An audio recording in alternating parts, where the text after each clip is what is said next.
मंजिल दूर नहीं, रास्ता चाहे कितना भी लंबा हो दूरी तभी कम होगी जब हम खुद को आगे लगातार बढ़ाते रहे। जितनी तेजी से हम जीवन में आगे बढ़ेंगे उतनी ही तेजी से मंजिल हमारे नजदीक आती रहेगी। एक बार की बात है, महात्मा गौतम बुद्ध को किसी गांव में प्रवचन देने के लिए जाना था। इसलिए वह सुबह जल्दी उठे और अपने शिष्य आनंद को अपने साथ लेकर उस गांव की ओर चल दिए। महात्मा गौतम बुद्ध और आनंद को चलते चलते काफी देर हो गई, लेकिन वह गांव तो आने का नाम ही नहीं ले रहा था। चलते चलते आनंद थक गया था। वह महात्मा गौतम बुद्ध से बोला, गुरुदेव, हमें चलते हुए इतनी देर हो गई, लेकिन अभी तक वह गांव नहीं आया। हम आसपास किसी से पूछ लेते हैं कि गांव कितनी दूरी पर है। महात्मा गौतम बुद्ध बोले, ठीक है, तुम पूछ सकते हो। चलते चलते रास्ते में आनंद को एक किसान दिखा जो कि खेतों में काम कर रहा था। तभी आनंद उसके पास पहुंचा और बोला, हमें उत्तर दिशा में जो गांव पड़ता है उस तरफ जाना है। उसे गांव तक पहुंचने में अभी हमें कितना कितना समय और लगेगा? किसान बोला, बस 2 किलोमीटर है, आने ही वाला है। ऐसा सुनकर आनंद की जान में जान आई। वह सोचने लगा, चलो ठीक है, कुछ ही देर में हम गांव पहुंच जाएंगे। वह किसान महात्मा गौतम बुद्ध को देखकर मुस्कुराया और महात्मा गौतम बुद्ध भी उसे देखकर मुस्कुराए। आनंद दोनों के मुस्कुराहट के पीछे छिपे भाव को नहीं समझ पाया। महात्मा गौतम बुद्ध पहले भी उसे गांव में गए हुए थे, इसलिए वह जानते थे कि वह गांव अभी बहुत दूरी पर है। अब चलते चलते उन्हें और देर हो गई। रास्ते में आनंद को एक वृद्ध महिला दिखाई दी जो कि सर पर लकड़ियों का गट्ठा लेकर चल रही थी। आनंद ने उन्हें रोका और पूछा, माताजी, हमें उत्तर दिशा में जो गांव पड़ता है उधर जाना है, हमें उसे गांव तक पहुंचने में कितना समय लगेगा? वृद्ध महिला बोली, बेटा, बस 2 किलोमीटर दूर है। वृद्ध महिला महात्मा गौतम बुद्ध को देखकर मुस्कुराई और महात्मा गौतम बुद्ध भी वृद्ध महिला को देखकर हल्के से मुस्कुराए। आनंद को फिर समझ नहीं आया कि आखिर यह दोनों एक दूसरे को देखकर क्यों मुस्कुरा रहे हैं। फिर काफी देर चलने के बाद आनंद को एक तीसरा व्यक्ति दिखाई दिया। आनंद ने उससे वही सवाल किया और उसने भी यही उत्तर दिया कि गांव बस 2 किलोमीटर दूर है। आनंद अब बहुत ज्यादा थक गया था, इसलिए उससे रहा नहीं गया। उसने गुस्से में अपना झोला फेंका और महात्मा गौतम बुद्ध के सामने हाथ जोड़कर बोला, बुद्ध, मुझे माफ करो, लेकिन अब मेरे भीतर जरा भी चलने का साहस नहीं है। जिससे भी पूछो वह यही कह रहा है कि बस 2 किलोमीटर दूर है, लेकिन हमें चलते चलते इतनी देर हो गई। हम सुबह निकले थे, अब सांझ हो रही है, लेकिन फिर भी गांव है जो वो आने का नाम ही नहीं ले रहा। महात्मा गौतम बुद्ध बोले, धैर्य रखो आनंद, कोई बात नहीं, मैं तुम्हारी परेशानी समझता हूँ। तुम्हारी तरह मैं भी बहुत थक गया हूँ। बगल में एक पेड़ है, रात भर हम उस पेड़ के नीचे विश्राम करते हैं और सुबह गांव की ओर निकल जाते हैं।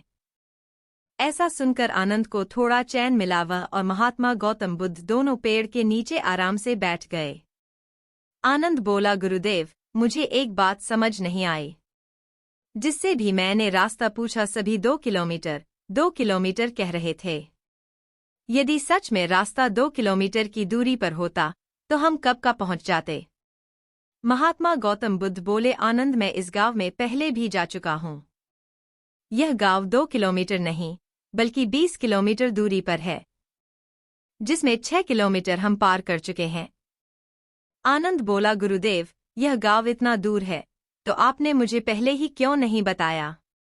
महात्मा गौतम बुद्ध बोले, क्योंकि मैं नहीं चाहता था कि लंबे रास्ते का सोचकर तुम पहले से ही रुक जाओ। आनंद बोला, गुरुदेव, मैं यह जानना चाहता हूँ, वह तीनों लोग जिससे मैंने रास्ता पूछा था, आप उनको देखकर क्यों मुस्कुराए और वह भी आपको देखकर क्यों मुस्कुराए? महात्मा गौतम बुद्ध बोले, वह मुझे और मैं उन्हें देखकर समझ गया था कि हमारा काम एक ही है, दूसरों को आगे बढ़ाना। जैसे मैंने तुम्हें नहीं बताया कि गांव 20 किलोमीटर दूर है, वैसे ही वे तुम्हें नहीं बताना चाहते थे कि गांव अभी बहुत दूर है।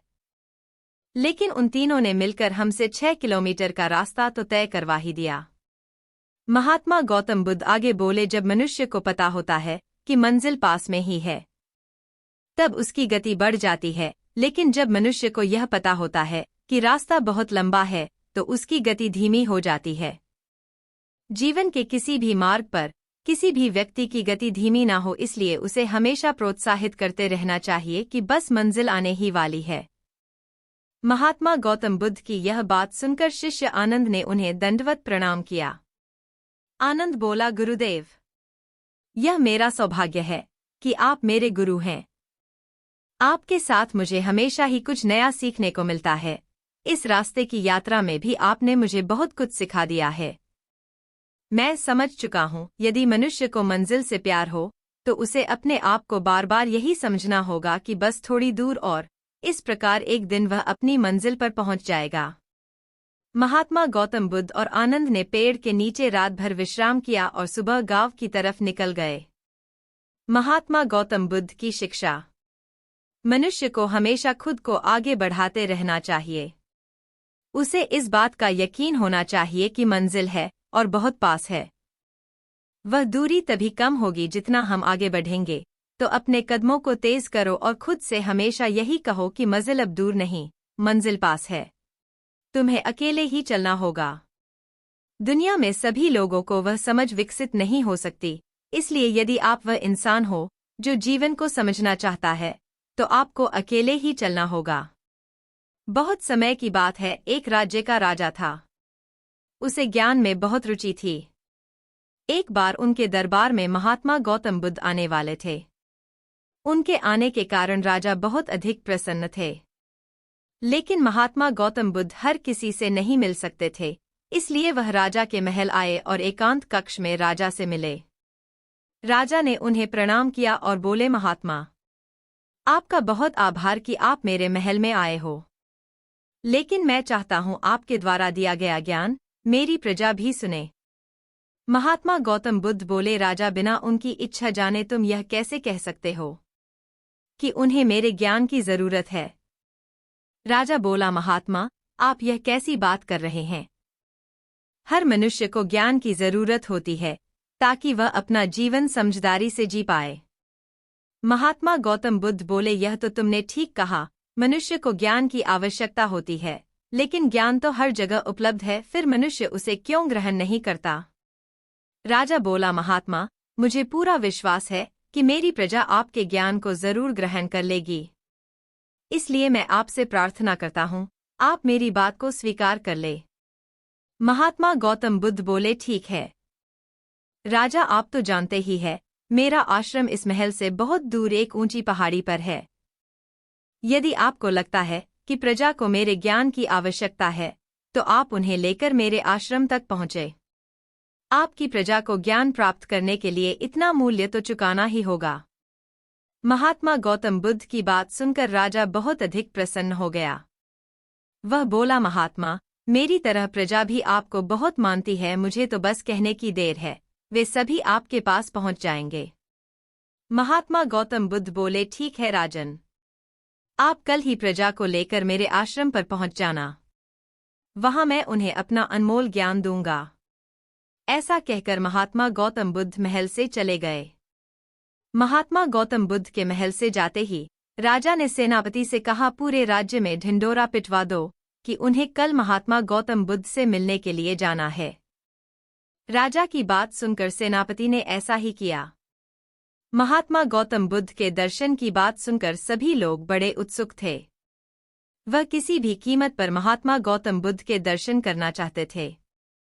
प्रजा का ऐसा उत्साह देखकर राजा के अंदर आत्मविश्वास आ गया कि अब तो प्रजा के भीतर वह समझ उत्पन्न हो जाएगी जिससे कि उनका जीवन खुशहाल बनेगा।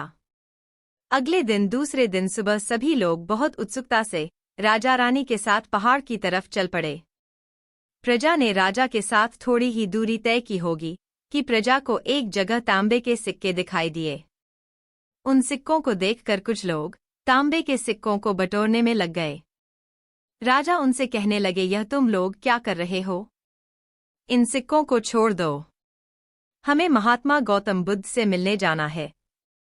भीड़ में से एक व्यक्ति बोला, महाराज, हम बहुत गरीब हैं, अभी इस समय यह तांबे के सिक्के हमारे लिए बहुत जरूरी है, इसलिए हमें क्षमा करें, हम आपके साथ आगे नहीं जा सकते।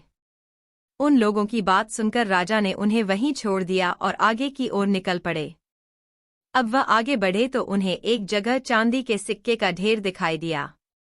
उन सिक्कों को देखकर आधी से अधिक लोग उन्हें बटोरने में लग गए। राजा उन्हें भी छोड़कर आगे की ओर निकल पड़े।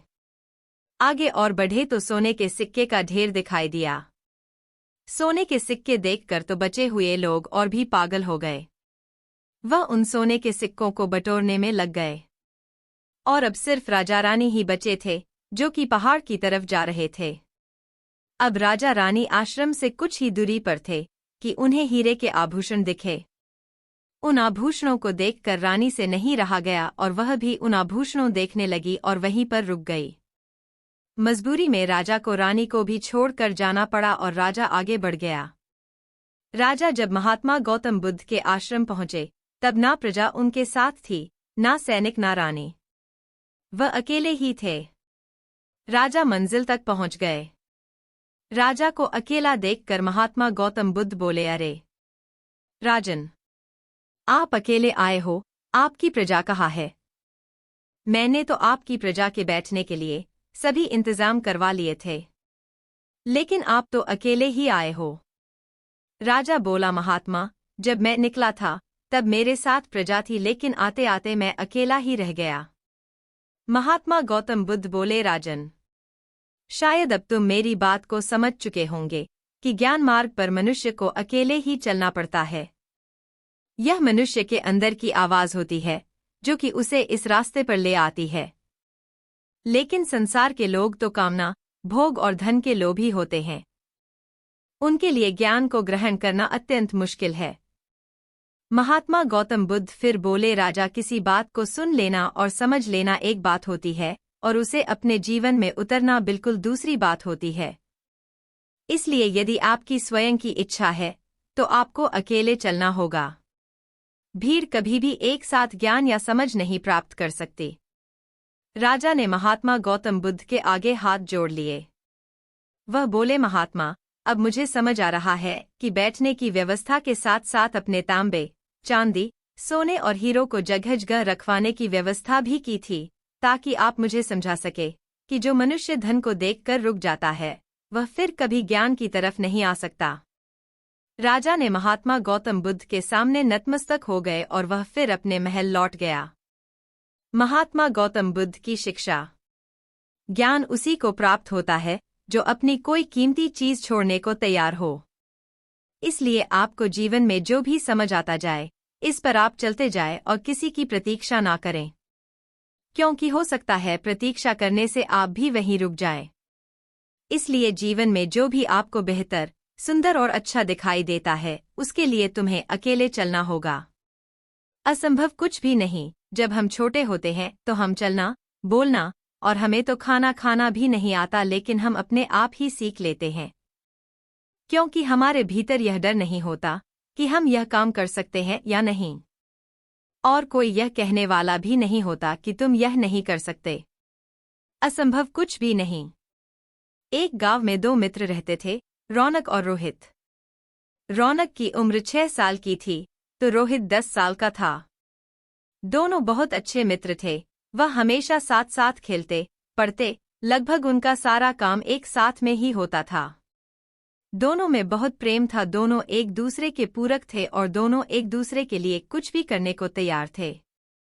एक समय की बात है, दोनों खेलते खेलते अपने घर से दूर पहुंच गए।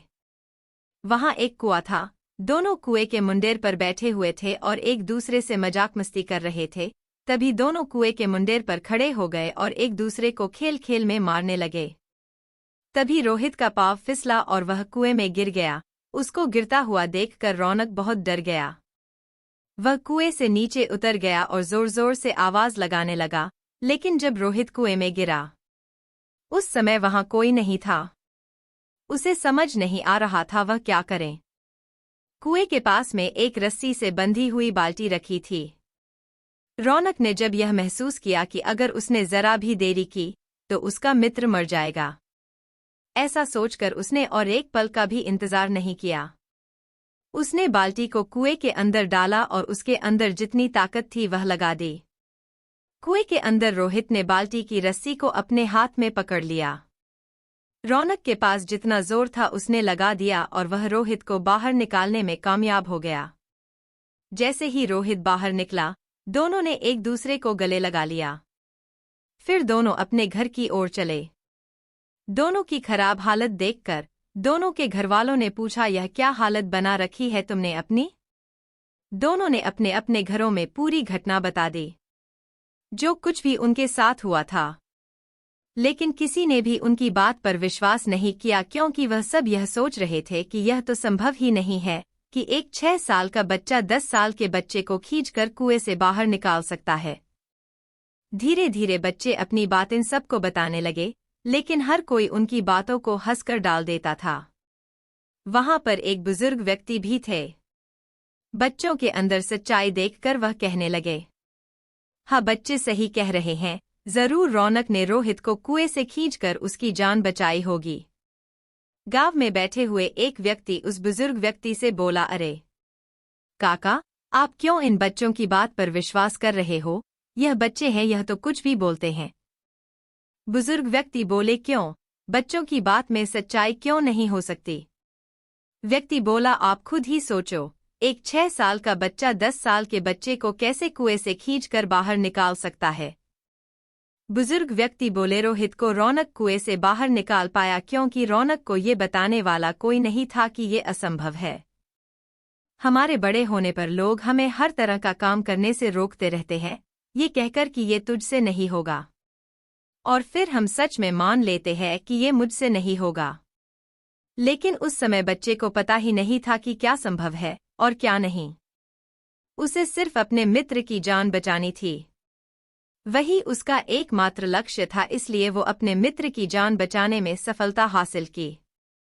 सच बात तो ये है कि बच्चों के लिए असंभव कुछ भी नहीं। व्यक्ति को काका की यह बात बहुत सही लगी। वह कहने लगा, काका, इतनी गहरी बात तो हमने कभी सोची ही नहीं। धीरे धीरे सभी लोगों को यकीन हो गया कि रौनक ने ही रोहित की जान बचाई है। शिक्षा।